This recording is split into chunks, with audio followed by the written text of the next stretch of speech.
Hello and welcome to the root of autism.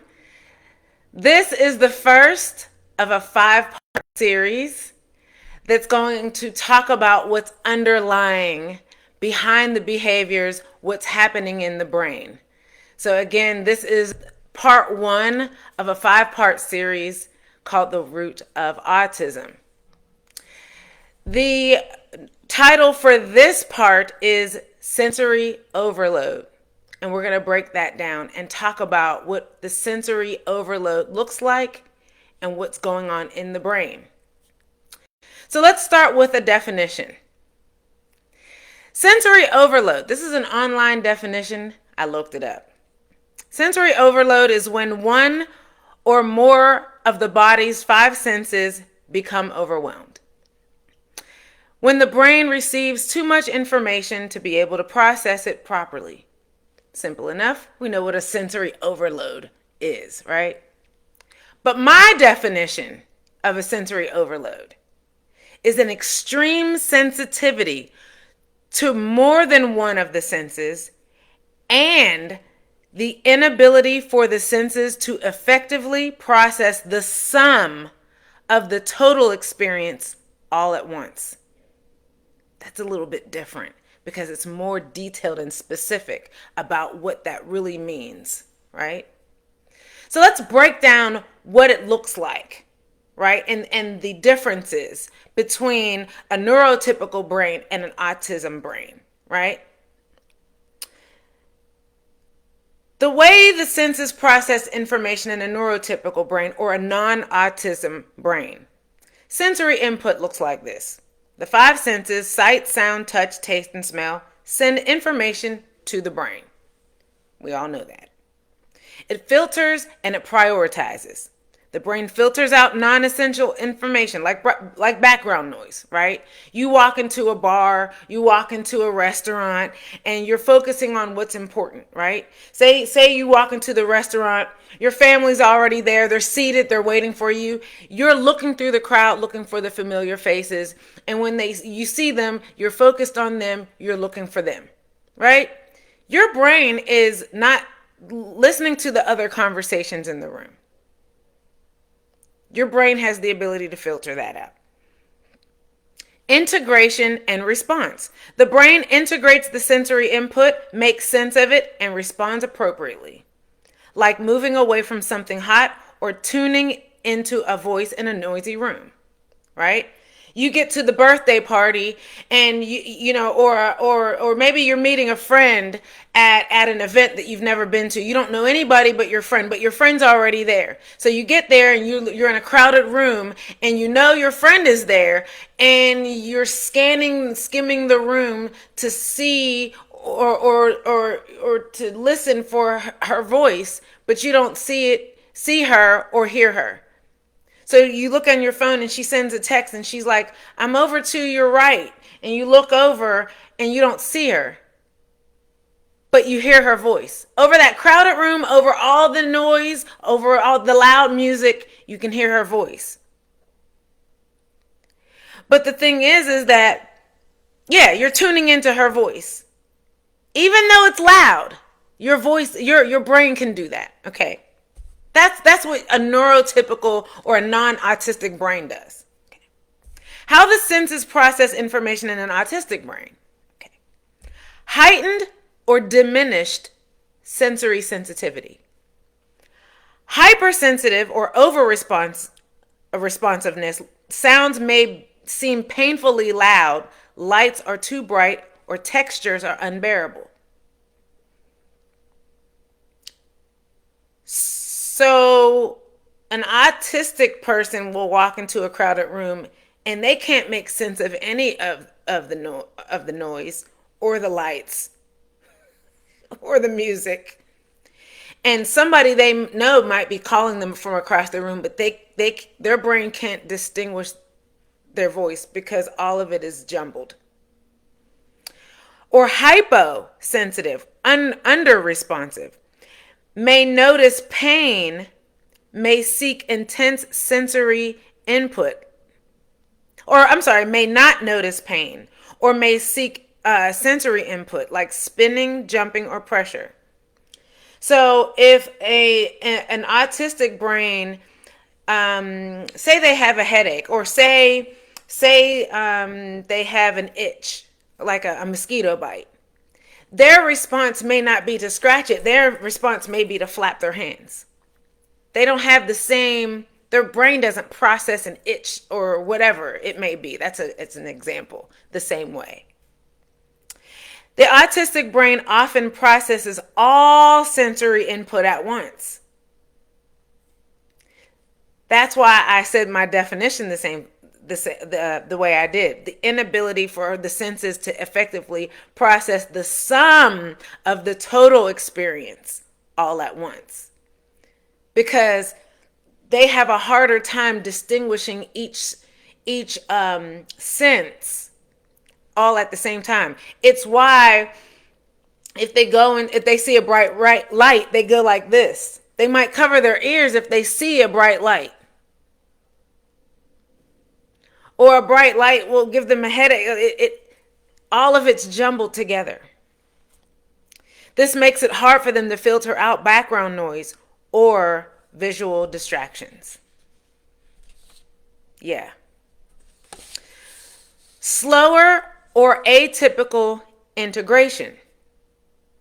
Sensory input might not be integrated smoothly, causing delays or confusion in how to react. This happened a couple years ago. Where were we? We were somewhere. And darn it, I can't remember. We were somewhere and it was an emergency situation. I needed Hassan to act fast. I was like, Hassan, do this. And he was frozen. He was frozen. He couldn't respond to, like, it's not that he couldn't hear me.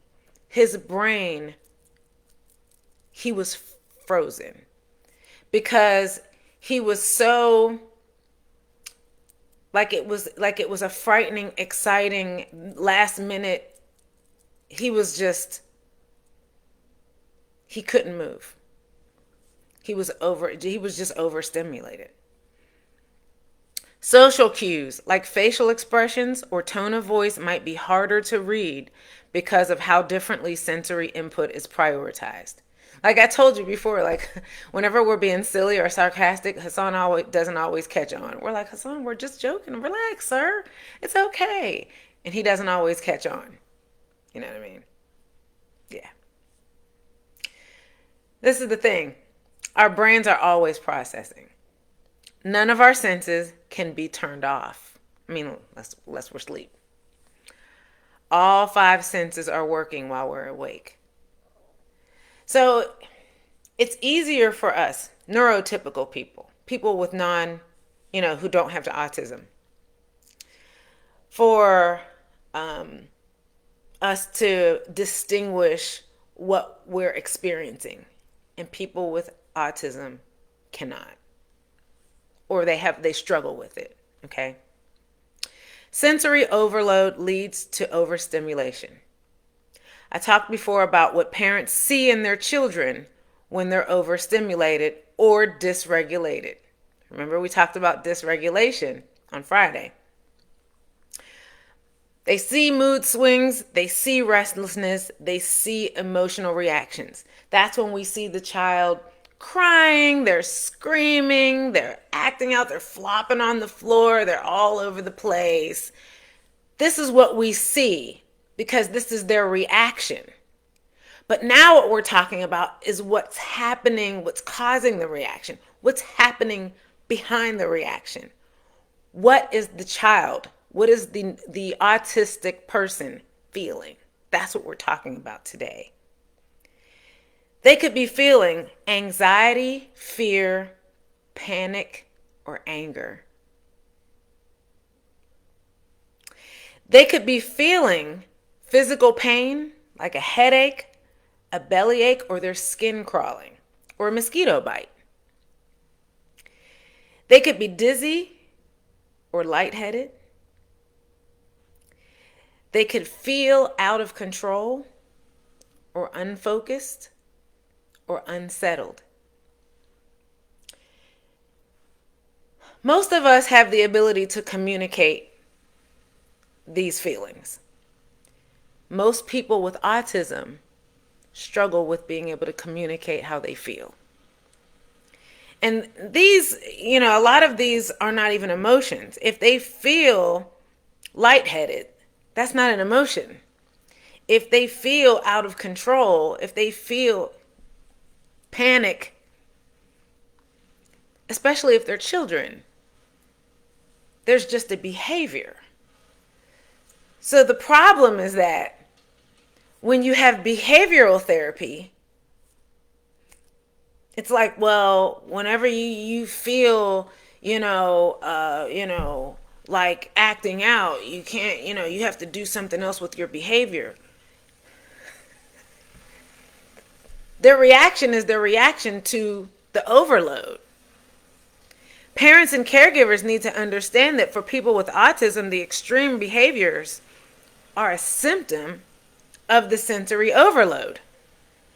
Therefore, instead of trying to change the behavior, we need to minimize the sensory overload.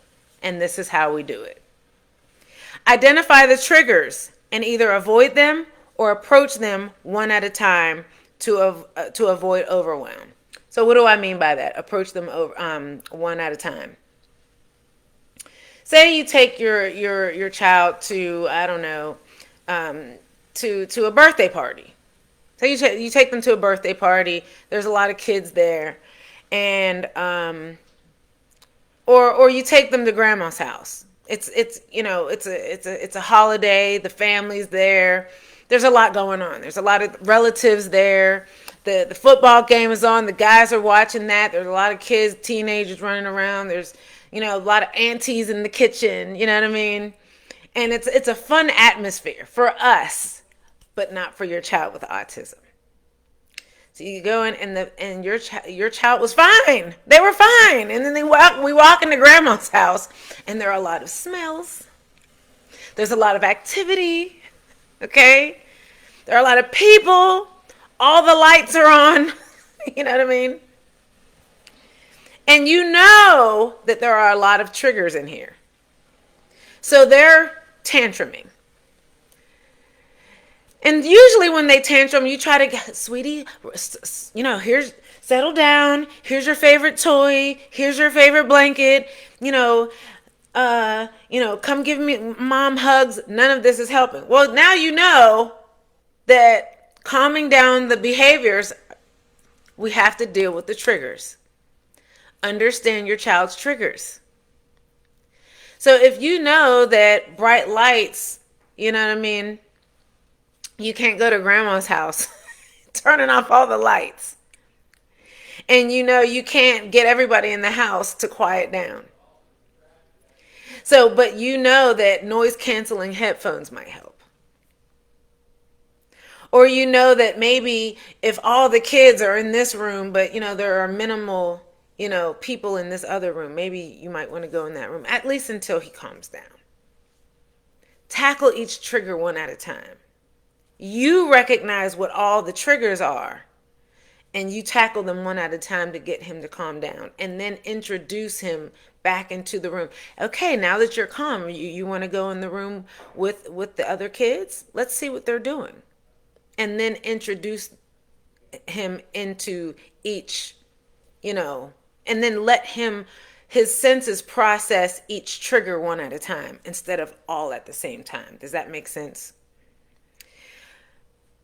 Understand that everybody has triggers for overstimulation. We all have triggers. Let's be honest. There's this place that my husband and I like to go here in Atlanta. The City Winery.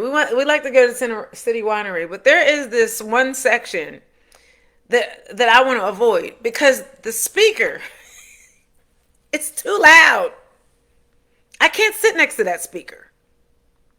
I don't have autism, but I know I can't listen. I'm overstimulated that the noise is right here. I can't enjoy myself. I can't think straight. It's too much. We can sit anywhere except right there. We're overstimulated when we're tired. We're overstimulated. You know what I mean? If we didn't get enough sleep. So for some people, it's they didn't have any caffeine this morning. We all get triggered. If we're overstimulated because some people are introverts, there's too many people for too long. Yeah. Understand that your triggers are not your child's triggers. You need to learn your child's triggers. Pay attention. And the last thing is this: be patient. Understand and be patient. Okay? So I hope you learned something. The next video, in part 2 in the root of autism, we're going to talk about oversensitivities. We're going to break down what sensitivities are most problematic, because you may not know what your child's triggers are, or you may know some of them, but you may not know all of them. So we're going to talk about that in part 2 of the root of autism. See you then.